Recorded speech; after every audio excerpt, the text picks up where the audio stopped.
Bonjour tout le monde. Bonjour, bonjour. Merci de nous accueillir. Je te propose, Stéphano, qu'on puisse avancer pour... Je t'en prie, à toi. Mais voilà, donc bonjour à tout le monde. Stefano Caprara. Tout d'abord, vous avez bien compris, je ne suis pas français, vous m'excuserez tous mes fautes en français.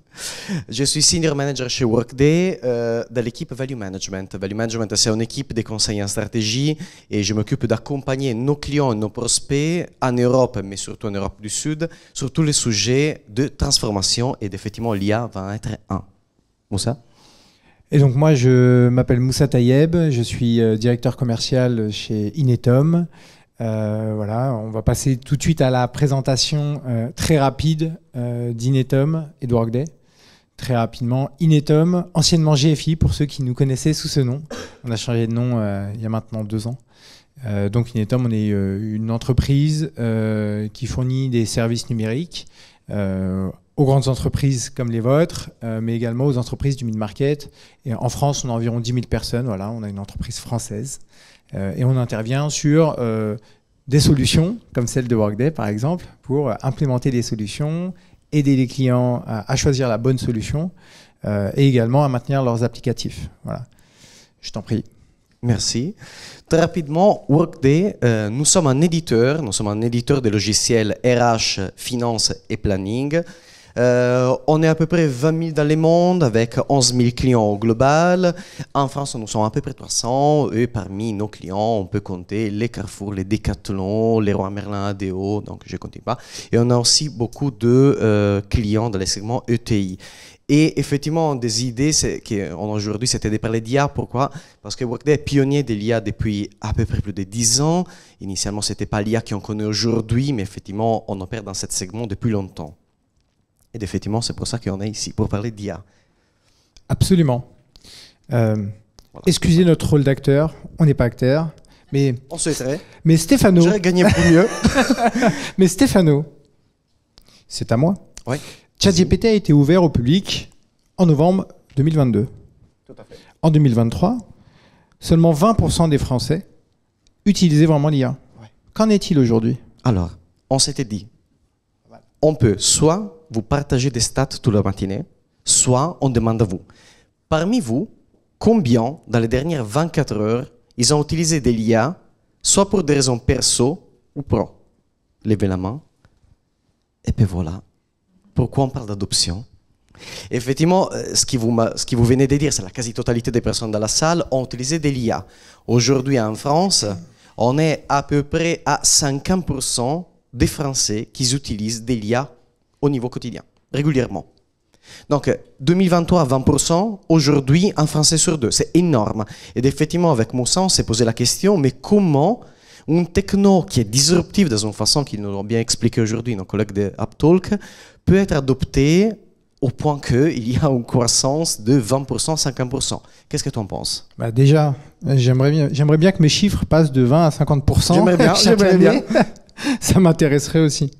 Et pour ça, on a décidé de parler d'un point de vue global et ensuite, avec Stéphano, on rentrera dans un cas un peu plus précis, un use case qui vous parlera un petit peu plus. Mais dans un premier temps, ce qu'on s'est dit, c'est qu'on allait voir d'un point de vue général. Qu'est-ce qui a fait que l'IA, aujourd'hui, est dans notre quotidien à tous? On a tourné ça autour de 3 sujets. Principalement grâce à l'évolution technologique et l'accessibilité des applicatifs. Aujourd'hui, aucun d'entre nous ne peut, malheureusement, se passer l'IA. C'est partout. Alors, on en parlait tout à l'heure d'un point de vue RH, qui sont nos métiers. On parle de TextKernel, par exemple, qui a été abordé. TextKernel, qui est un outil de matching, de compétences, et qui est présent dans beaucoup d'entreprises. C'était le début de l'IA. C'était il y a 5, 6, 7 ans déjà, TextKernel, que je connais bien. Le deuxième sujet, ce sera la sensibilisation et la confiance.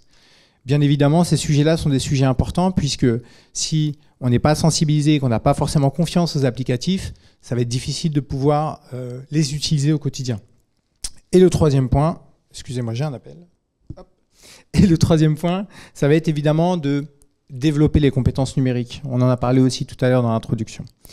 Alors concernant l'évolution technologique, le baromètre du numérique souligne que les avancées technologiques ont rendu l'IA accessible et bien plus performante. En 2024, l'IA était encore perçue comme une technologie plutôt émergente. Et grâce aussi à Mistral, qui a été évoqué tout à l'heure grâce à Arthur Mensch, qui est une entreprise française, en France en particulier, on a été bien plus sensibilisé par l'IA. Donc, grâce aux innovations constantes que vous avez pu constater dans votre quotidien, aussi bien en tant que professionnel qu'en tant que Français, l'IA est dans de nombreux outils et services de notre quotidien. Donc, cette démocratisation de l'IA a facilité son adoption par un public bien plus large. Concernant la sensibilisation et la confiance, l'étude de l'Hexagone, pour le coup, qu'on n'a pas forcément évoqué, révèle que l'IA et la confiance des Français envers cette technologie ont considérablement progressé. Aujourd'hui, grâce à ces campagnes de sensibilisation et de régulation bien plus strictes, les utilisateurs sont bien mieux informés sur les avantages de l'IA. Et enfin, le développement des compétences. Alors, c'est notre métier, le développement des compétences, et on se rend compte qu'aujourd'hui, les collaborateurs sont très peu ou pas formés à l'IA. Moi, j'ai mis ça en place au sein de mes équipes. J'ai des commerciaux. Mes commerciaux, aujourd'hui, ils travaillent comme il y a 2 ans. C'était il n'y a pas si longtemps, 2 ans. Et j'imagine que pour vos collaborateurs, c'est pareil. Mais aujourd'hui, il n'est plus possible de travailler comme avant pour une raison très simple. Nous, aujourd'hui, on place des consultants.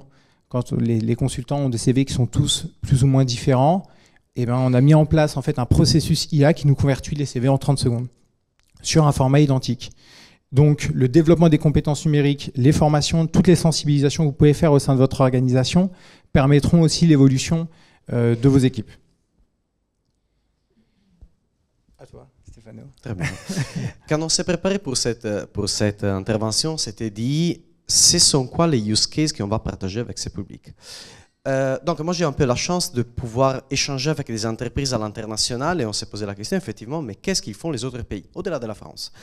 Et une chose intéressante, c'est qu'il n'y a pas un pays qui est plus à l'avance des autres sur l'IA.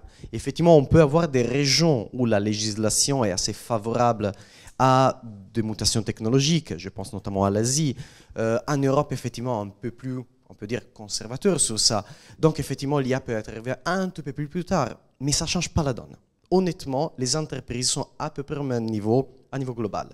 En revanche, on peut avoir des organisations, et vous me prendrez le terme anglais, qui peuvent être des early adopters. Donc des organisations qui ont fait le choix d'adopter l'IA le plus tôt possible et aujourd'hui sont cette organisation-là qui vont partager avec nous les premiers résultats. Chez Workday, nous avons une politique pour laquelle, une fois qu'une entreprise a fait le choix de Workday, à peu près 18 mois après les Go Live, on revient vers cette client et on va faire un assessment pour comprendre si l'organisation est arrivé en tout cas à obtenir les bénéfices qu'elle souhaitait au moment de la mise en place. Donc on va dire effectivement, initialement vous souhaitez avoir X% d'efficacité dans les ressources humaines, est-ce que vous y êtes arrivé? Et effectivement, ces clients, cette étude, ils vont commencer à parler d'IA. Et il y a, c'est assez intéressant, on commence à voir des use cases IA qui ont 2 typologies d'outcomes. Le premier, c'est très simple, c'est de l'efficacité. Mais le deuxième, ça commence à être redonner du sens au travail. Je vous donne un exemple. Il y a récemment, gros client américain de Workday, c'est une chaîne de mécaniciens. Donc, tout sauf qu'un travail white collar au conseil. C'est vraiment des retailers, ce sont des usines aux US, des mécaniciens. Et il disait, les KPI clés qu'on va regarder, c'est le temps d'un site manager de faire les staffing des mécaniciens sur place. Simple. Historiquement, ça prenait 2 heures. C'est 2 heures par semaine pour faire les staffing de la semaine. Par contre, vous êtes les chefs des mécaniciens, vous êtes dans une usine, est-ce que vous avez 2 heures pour vous cacher derrière un ordi et faire un staffing? Ça ne marche pas comme ça. C'est assez complexe. Et qu'est-ce qui se passe? C'est que les site managers vont les faire les soirs ou les week-ends. Donc, l'IA arrive, le scheduling, ça va être automatisé, et effectivement, ça prend 15 minutes. On passe de 2 heures à 15 minutes. Les site managers, la première chose qu'ils ont partagée, c'est « ça va impacter ma vie perso ».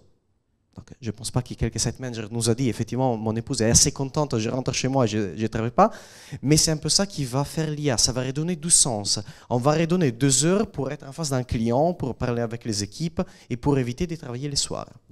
Ça, c'est un exemple. On commence à en voir de plus en plus. Je vois dans le recrutement, par exemple, les outils IA aujourd'hui ne vont pas substituer les recruteurs, absolument pas, ce n'est pas l'idée. Ça va les aider à trouver dans un talent pool de 100 000 CV, le 1000 CV qui effectivement ont certains intérêts. Je vous partage des chiffres qui sont réels d'ailleurs. Il y a une entreprise française qui j'accompagne dans le segment ETI qui a reçu l'année dernière 168 000 CV. 168 000, c'est énorme. C'est à peu près la population du 15e arrondissement, pour vous donner une idée. Trouver les bons CV.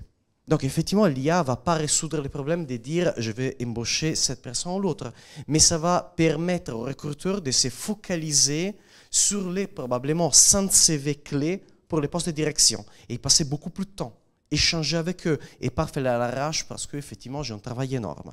Donc l'IA encore c'est de l'automatisation pour redonner du sens au travail, aller en quelque façon réduire, on ne va pas annuler complètement, c'est un peu science-fiction, mais à minima réduire les tâches abrutissantes ou pénibles, pour utiliser les mots de Mistral AI, effectivement, redonner du sens au travail. La challenge qu'on a aujourd'hui, c'est, et ça c'est la challenge que les conseils, je pense, aura, mais aussi les entreprises, avec les temps que je libère, ce sont quoi les tâches que je peux faire autrement, et est-ce que mes collaborateurs est capable de les faire. Et ça va être la challenge qu'on aura aujourd'hui, et c'est la challenge qu'on voit de plus en plus. Effectivement, j'aurai 3 heures à passer en plus avec les clients. Qu'est-ce que je peux faire en plus? C'est quoi la valeur ajoutée? Et c'est très humain, je trouve que pour tous mes collègues RH qui sont ici, ça va être la challenge du futur, et ça va être une challenge assez intéressante. Voilà. Absolument, je pense qu'on a terminé. Merci à toutes, à tous.